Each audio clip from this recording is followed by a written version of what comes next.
இந்த 270வது கூட்டத்திலே தேவனுடைய பிள்ளைகளே, ரூத்து 2வது அதிகாரத்திலே 12வது வசனத்தை நாம் வாசிக்க கேட்கலாமா? உன் செய்கைக்கு தக்க பலனை கர்த்தர் உனக்கு கட்டளையிடுவாராக. உன் செய்கைக்கு தக்க பலனை கர்த்தர் உனக்கு கட்டளையிடுவாராக. இஸ்ரவேலின் தேவனாகிய கர்த்தருடைய சேட்டைகளின் கீழ் அடைக்கலமாய் வந்த இஸ்ரவேலின் தேவனாகிய கர்த்தருடைய சேட்டையின் கீழ் அடைக்கலமாய் வந்த உனக்கு அவராலே நிறைவான பலன் கிடைப்பதாக. இதுல 3 விஷயங்கள் இருக்கிறது. 3 விஷயம். முதல் காரியம், அவருடைய சேட்டையில அவரை என் சொந்த தெய்வமாய் ஏற்றுக்கொண்டவன் தான். ஏற்றுக்கொண்ட பிறகு 2வது காரியம், செயல்கள் முக்கியம். நான் ஏற்றுக்கொள்வதற்கு முன்பு வாழ்ந்த வாழ்க்கை, என்னுடைய செயல்கள், என்னுடைய ஒவ்வொரு காரியமும் ஆண்டவருக்கு அருவருப்பானது. நான் ஏற்றுக்கொண்ட பின்புனா அவரை என் சொந்த தெய்வமாக ஏற்றுக்கொண்ட பின்பு, அதுக்கு தான் சொல்றாங்க, அவருடைய சேட்டின் அடைக்கலத்து வந்த உனக்கு உன்னுடைய செய்கைக்கு தக்க பலன் அவரால் நிறைவாய் கிடைப்பதாக. ஆமென். இன்னைக்கு தேவனுடைய பிள்ளைகளை, இந்த வசனத்தை இன்னைக்கு யாரெல்லாம் கவனமாக கேட்குறீங்களோ, நகோமி புத்தகத்தில் 8வது அதிகாரத்தில் 3வது வசனத்தை வாசிக்கலாமா? தண்ணீர் வாசலுக்கு முன்னான வீதிக்கு எதிரே இருந்து காலமே தொடங்கி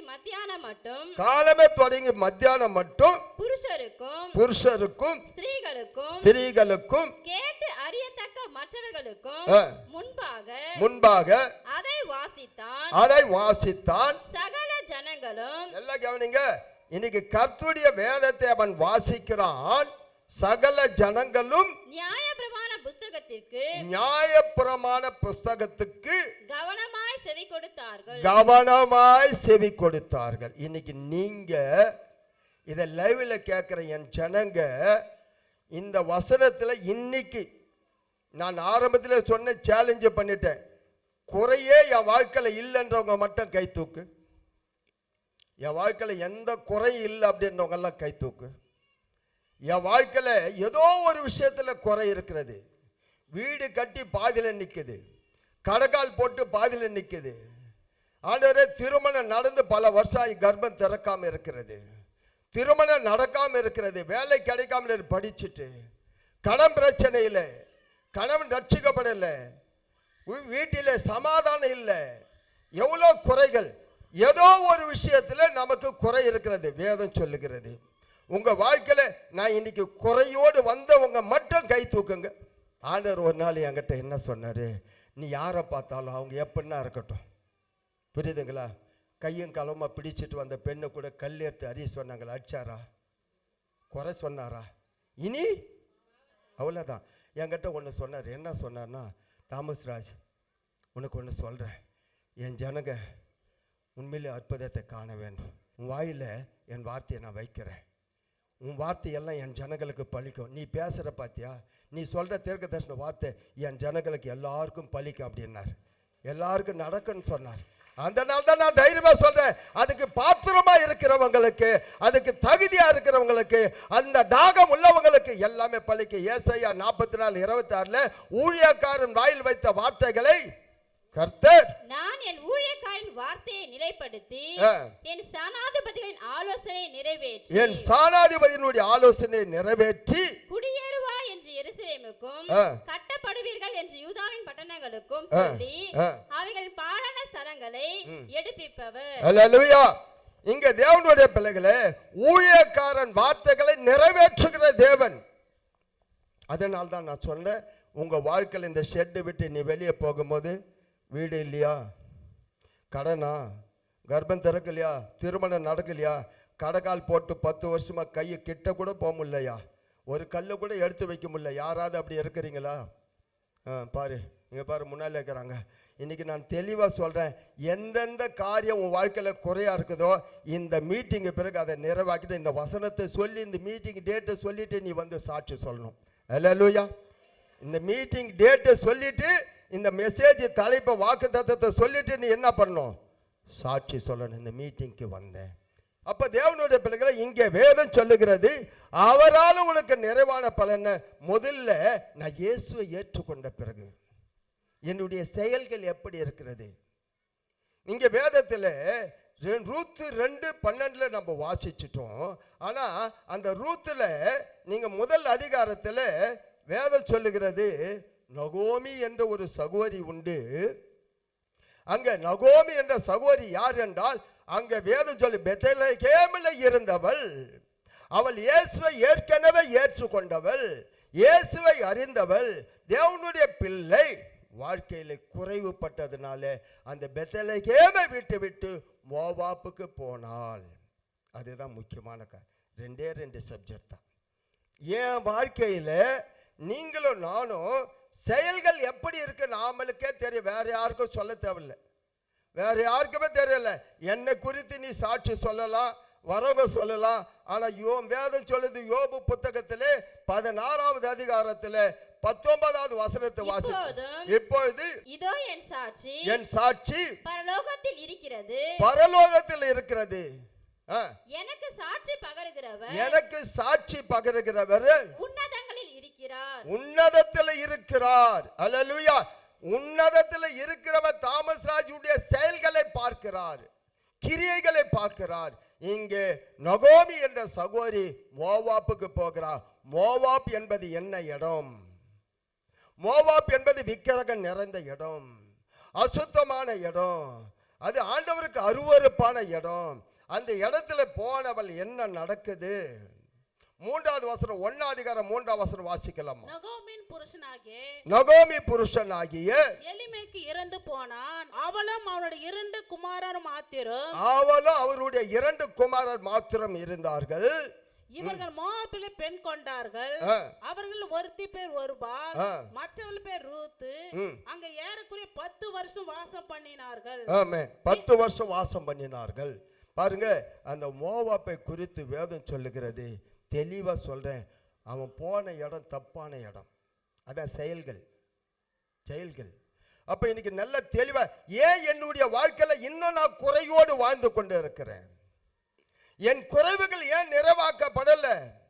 அப்ப என்னுடைய செயல் இவர் சொல்லணும், ஐயா நீங்க இதை திருத்திங்க அப்படின்னு சொல்ல வேண்டிய அவசியமே கிடையாது.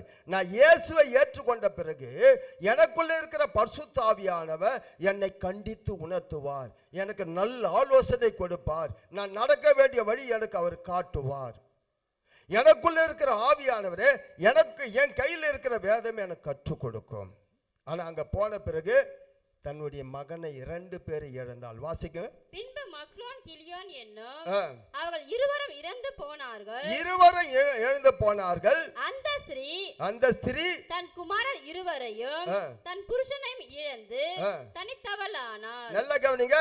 ஆண்டவராகிய இயேசு கிறிஸ்து விட்டு போனவள், தேவனை அறிந்தவள், உலகத்துக்கு போனவள், தேவனை அறிந்தவள், வேதத்தை அறிந்தவள், ஞானசானம் எடுத்தவள், ஆலயத்துக்கு போகிறவள், ஏதோ கொஞ்சம் குறைவு வரும்போது அவ அண்ணாந்து பார்க்கிறா, மோவாப்புக்கு குடும்பமாய் போகிறா. மோவாப் என்பது அசுத்தமான இடம், அது அருவருக்கத்தக்க இடம், அது ஆண்டவருக்கு பிரியமில்லாத இடம். அங்க நீ போக கூடாதே. போனதுனால என்னாச்சு? தன் கணவனை இழந்தாள், தன் பிள்ளைகளை இழந்தாள். அந்த 1 அதிகாரம் 20-21 வாசிக்கலாம். அதற்கு அவள் நீங்கள் என்னை நகோமி என்று சொல்லாமல் மாறாள் என்று சொல்லுங்கள். சர்வ வல்லவர் எனக்கு மிகுந்த கசப்பை கட்டளையிட்டார். சர்வ வல்லவர் எனக்கு மிகுந்த கசப்பை கட்டளையிட்டார். நான் நிறைவுள்ளவளாக போனேன். நல்ல கவனிங்க. நான் நிறைவுள்ளவளாய் போனேன். என்ன? கணவன் இருந்தான், பிள்ளைகள் இருந்தாங்க. இவ ஆண்டவர் விட்டு போகும்போது நிறைவுள்ளவளாய் போனாள். திரும்பி எப்படி வரா பாரு, குறையோடு வரா. என்ன குறை? கணவனை இழந்தா, பிள்ளைகளை இழந்தா. மாறாய் என்று என்னை அழைங்க. ஏன்? நான் கசப்புள்ளவளாய் இருக்கிறேன், நான் நிறைவுள்ளவளாய் போனேன். இன்னைக்கு தேவனுடைய பிள்ளைகளை தெளிவா சொல்றேன். இந்த நாளிலே நகோமி என்பவள் ஆண்டவர் பிள்ளை, அப்பத்தின் வீட்டில் வாழ்ந்தவ, பரிசுத்தமான ஸ்தலத்தில் இருந்தவ. அவ மோவாபுக்கு போனதுனால எல்லாத்தையும் இழந்துட்டா. இன்னைக்கு நாம உலகத்தோடு இருக்கிறோமா? ஒன்றும் ரொம்ப சின்ன விஷயம் தான், பெரிய காரியம் இல்லை. எனக்கு பைபிள் தெரியும், எனக்கு வசனம் தெரியும், நாளைக்கு ஞாயிற்றுக்கிழமைனா சர்ச்சுக்கு போவேன். நிறைய டிவியில் இப்போ நிறைய ஆண்டவருடைய வார்த்தை கேட்குறேன், நிறைய பரிசுத்தவான்கள் சத்தத்தை கேட்குறேன். அவங்க சொல்லட்டும், நான் தனி அறையில் ஜெபிக்கிறேன், என்னோடு கூட ஆண்டவர் எனக்கு வசனத்தின் மூலியமாக பேசுகிறாரு.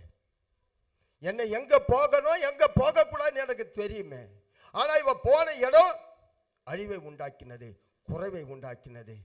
ஆனால் ஒன்று, அவ திரும்பி 21 வசனம் வாசிங்க. நான் நிறைவுள்ளவளாக போனேன், நான் நிறைவுள்ளவளாய் போனேன், கர்த்தர் என்னை வெறுமையாய் திரும்பி வர பண்ணினார். ஆமென். கர்த்தர் என்னை வெறுமையாய் திரும்பி வர. அப்ப என்ன அர்த்தம்? இங்க ஆண்டவர் உங்களை பார்த்து அவரால் நிறைவான பண்ண செயல் தான் முக்கியம்.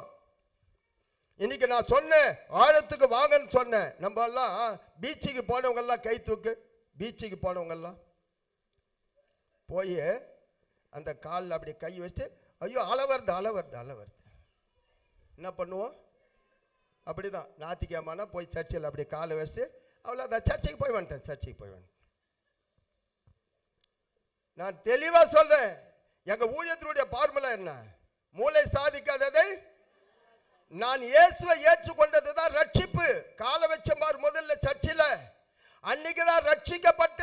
காலை வச்சுட்டேன், அப்ப காலை வச்சதோட நிக்கல, இன்னும் ஒரு ஆழம் உள்ள போறேன். அப்படின்னு அர்த்தம், ஜெபிக்க கற்றுக்கொண்டேன், முட்டி போட கற்றுக்கொண்டேன். ஜெபிச்ச பிறகு ஆண்டவர் எனக்கு வசனத்தை கற்றுக் கொடுக்கிறார். அதான் இடைக்கச்சை, இடுப்பு. வசனத்தை கற்றுக்கொண்ட, வசனத்தை கற்றுக்கொண்ட பிறகு சத்தியத்தை அறிவீர்கள், என்ன விடுதலை ஆக்கிச்சு. இன்னும் ஆழத்துக்கு போனேன்.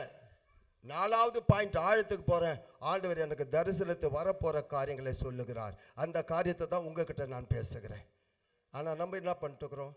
நகோமி போல தேவனுடைய பிள்ளைகளை இன்னைக்கு நான் தெளிவா சொல்றேன்.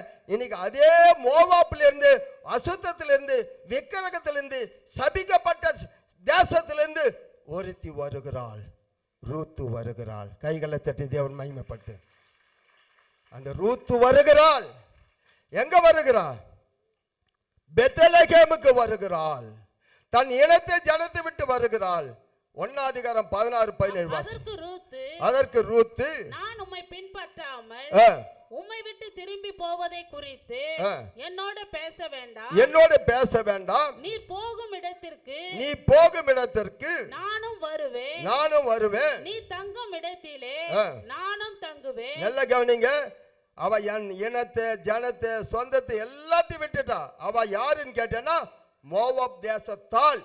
இந்த நகோமி யாருன்னு கேட்டேன்னா பெத்லெஹேம் அப்பத்தின் வீட்டிலே வாசம் பண்ணினவள், பரிசுத்தமானவள், உயிருள்ள தேவனுடைய பிள்ளை, வானத்தின் பூமியை உண்டாக்கின இயேசு கிறிஸ்துனுடைய பிள்ளை நகோமி. ஆனா அவ போன இடம் சரியில்லை. ஆனா சரியில்லாத, அசுத்தமான, விக்கிரக நிறைந்த, சபிக்கப்பட்ட வம்சம், அந்த சாபத்திலிருந்து வந்தவத்தான் ரூத்து. அவ சொல்றா, என் கூட வராதம்மா, நீ போயிடுமா. இல்ல, உங்களை விட மாட்டேன். மரணமே வந்தாலும் உங்களை என்ன பண்ணக்கூடாது? பிரிக்க கூடாது. 17 வசனம் வாசி. நீ மரணம் அடையும் இடத்திலே நானும் மரணம் அடைந்து அங்கே அடக்கம் பண்ணப்படுவேன். மரணமே அல்லாமல் வேறு ஒன்று உம்மை விட்டு என்னை பிரித்தால் கர்த்தர் அதுக்கு சரியாகவும் அதுக்கு அதிகமாகவும் எனக்கு செய்ய கடவர் என்றார். பாருங்க, இந்த மோவாபில் இருக்கிற ரூத்தினுடைய வம்சத்தினுடைய வரலாறு என்ன தெரியுமா? ஆதியாகமம் 19வது அதிகாரம் 37 வசனம் வாசிக்கலாம். மூத்தவள் ஒரு குமாரனை பெற்று அவனுக்கு மோவாப் என்று பெயரிட்டால் அவன் இந்நாள் வரைக்கும் இருக்கிற மோவாபியருக்கு தகப்பன். அவன் எப்படியாப்பட்டவன்? 36 வசனம் வாசிச்சா அசிங்கமா இருக்கும், வேண்டாம், வாசிக்க வேண்டாம், நீங்க வீட்டில் போய் படிச்சுப்பார். 36வது வசனத்தை வாசிச்சா அவன் எப்படி பிறந்தான் என்பதை அவ்வளோ அசிங்கமா இருக்கு. அந்த வசனம் அவ்வளோ அசுத்தமான பிறந்தவன் 36ஆம் வசனத்தில் இருக்குது. அது அப்போ ஆண்டவர் என்ன பண்ணிட்டார்னா அவங்கள சபிச்சிட்டார். ஹல்லேலூயா. அவங்கள அந்த சந்ததி என்ன பண்ணிட்டாரு? இவ்வளோ அசுத்தமானவங்களை சாபத்துக்குட்படுத்திட்டார். என்ன சாபம்? என்னுடைய சபைக்குள்ள நீ வரவே கூடாது, என்னுடைய ஆலயத்துக்குள்ள வரவே கூடாது. சாபத்தை அவங்களுக்கு சபிக்கப்பட்ட சந்ததியாய் உபாகமம் 23 3வது வசனத்தை வாசி. அம்மோனியனும் அம்மோனியனும் மோவாபியனும் கர்த்தருடைய சபைக்கு உட்படலாகாது கர்த்தருடைய சபைக்கு உட்படலாகாது 10ஆம் தலைமுறையிலும் 10ஆம் தலைமுறையிலும் என்றைக்கும் அவர்கள் கர்த்தருடைய சபைக்கு உட்படலாகாது. ஆமென். ஹல்லேலூயா. 10 தலைமுறை உள்ளவே வரக்கூடாது. சாபம். நானும் சபிக்கப்பட்ட குடும்பத்திலே ரூத்தை போல விக்கிரக ஆராதனை நிறைந்தவனாய் சபிக்கப்பட்ட வம்சத்திலே என் தலைமுறையே சபிக்கப்பட்டது. என் தலைமுறை சாபம் நிறைந்தது. நான் இயேசுவை ஏற்றுக்கொள்வதற்கு முன்பாக இந்த நாளிலே நான் அப்படி இருந்த என்னை ரூத்து எப்படி மோவாப்பில் இருந்தாலோ அப்படி இருந்த என்னை, சாபத்தில் இருந்த என்னை, இப்ப நான் பெத்தேலுக்குள்ள வந்த பிறகு, இப்ப இயேசுவை ஏற்றுக்கொண்ட பிறகு, என் சொந்த ரட்சகராக ஏற்றுக்கொண்ட பிறகு என்னுடைய செயலை அவர் பார்க்கிறார். இந்த ரூத்து செயலை ஆண்டவர் பார்க்கிறார். அல்லேலூயா. அங்கிருந்து வந்துட்ட பிறகு இவருடைய செயலை பார்க்கிறார். ஆனா இங்கிருந்து போயிட்டா அவ வாழ்க்கையில எல்லாத்தையும் இழந்துட்டான். காரணம், தேவனை விட்டு போனவள் அவள். சங்கீதம் 73 27 வசனம் வாசிக்கலாமா? உம்மை விட்டு தூரமாய் போகிறவர்கள் நாசமடைவார்கள்.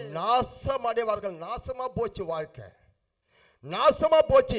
இயேசுவை ஏற்றுக்கொண்ட ஞானஸ்நானம் எடுத்த என் சாபத்தை கடந்த ஆண்டவர் சிலுவையிலே ஆசீர்வாதமாய் மாற்றினார். பைபிள் நல்லா படிக்கணும். உபாகமம் புத்தகம் 23:5 சொல்றாரு, உன்னுடைய சாபத்தை நான் ஆசீர்வாதமாய் மாற்றினேன். கைகளை தட்டி தேவன் மகிமை. என்னுடைய வம்சமே, என்னுடைய தலைமுறையா நான் சாபத்தில் வாழ்ந்தவன். நான் என்னுடைய வாழ்க்கையில இயேசுவை சொந்த ரட்சகர். சங்கீதம் 33:12 சொல்லுது, அவரே என் சொந்த ரட்சகரா நான் ஏற்றுக்கொண்டேன். அவர் எனக்குள்ள தெய்வமாய் ஆராதிக்கிறேன். அப்ப அவருக்கு நான் எப்படி, என்னுடைய கிரியைகள் எப்படி இருக்கிறது? அப்ப அன்னைக்கு செஞ்சின நான் விக்கிரக ஆராதனை, பாவங்கள், அப்படியாப்பட்ட வாழ்க்கை, குடி பழக்க வழக்கங்கள். வேதம் சொல்லுகிறது எரேமியா புத்தகம் 48:26 வாந்தி பண்ணி அதில் புரண்டு கந்தவன் பஸ் ஸ்டாண்ட்ல. அன்னைக்கு வாசிங்க. அவன் வெறி கொள்ள செய்யுங்கள், கர்த்தருக்கு விரோதமாய் பெருமை பாராட்டினான். மோவாப்பு தான் வாந்தி பண்ணி அதிலே புரளுவான். வாந்தி பண்ணி அதிலே புரளுவான். அல்லேலூயா. வாந்தி பண்ணி புரண்டவன் அப்படின்னா எவ்வளவு கேவலமான வாழ்க்கை வாழ்ந்தவன். இன்னைக்கு வேதம் சொல்லுகிறது, இயேசுவை என் சொந்த தெய்வமா ஏற்றுக்கொண்ட நீங்களும் நானும் குறை சமாதானம் இல்லை, நிம்மதி இல்லை, கடன் பிரச்சனை மாறல, என் பிள்ளைகளுக்கு திருமணம் நடக்கல, நானும் ஆலயத்துக்கு போறேன், நானும் ஜெபம் பண்றேன், நானும் பைபிள் படிக்கிறேன். ஏன் மாற்றம் இல்லை? ஏன் மாற்றம் இல்லை? ஆண்டவர் சொன்னாரு, உங்களுக்கு நிறைவான பலன் என்று சொன்னாரு. இது நமக்காக கொடுக்கப்பட்ட வார்த்தை. அப்ப இங்க வேதம் சொல்லுது, உபாகமம் 23:5 வாசி. உன் தேவனாகி கர்த்தர் பிலேயாமுக்கு செவி கொடுக்க சித்தமில்லாமல் உன் தேவனாகி கர்த்தர் உன்மேல் அன்பு கூர்ந்தபடினால் உன் தேவனாகி கர்த்தர் அந்த சாபத்தை உனக்கு ஆசீர்வாதமாக மாற பண்ணினார். அந்த சாபத்தை ஆசீர்வாதமாக மாற்றினாரா? ஹல்லேலூயா.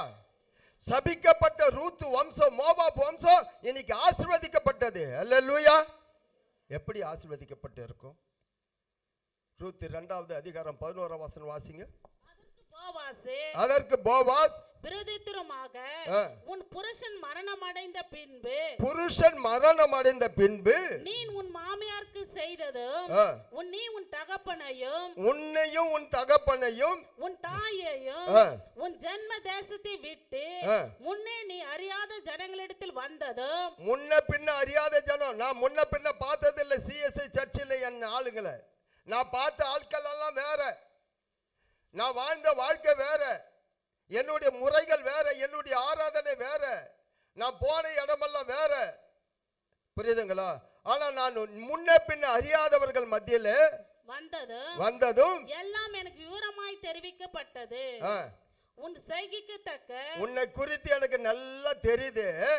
உன் செய்கைகளை நான் பார்த்துட்டு ஃபாலோ பண்ணிட்டே இருக்கிறேன்.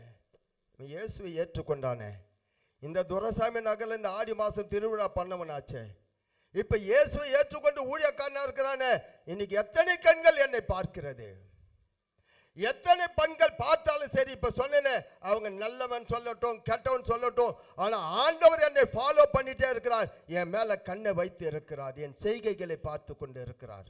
ஹல்லேலூயா.